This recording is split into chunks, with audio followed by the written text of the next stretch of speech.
धनंजय मुंडेंच्या सातपुडा बंगल्यावर आवता कंपनीकडे 3 कोटी रुपये मागितले गेले। त्यापैकी खंडणीच्या 2 कोटींची डील झाली। सुरेश धस यांचा खळबळजनक आरोप। फडणवीस शिंदे अजितदादांना हात जोडून पाया पडून विनंती। मंत्री धनंजय मुंडेंचा राजीनामा घ्या।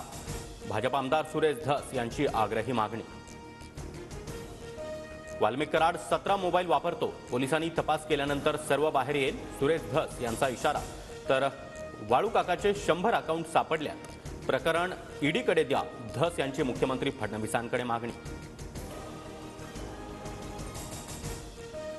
बीड हत्येच्या निषेधार्थ पुण्यामध्ये सर्वपक्षीय जनआक्रोश मोर्चा। आरोपींना फाशी देण्याच्या आंदोलकांची मागणी। खंडणीखोरांना राजाश्रय मिळत असल्यानं राज्यात कुणी गुंतवणूक करणार नाही। सर्वच उच्चपदस्थ लोकांनी राजीनामा द्यावा, पृथ्वीराज चव्हाण यांची मागणी।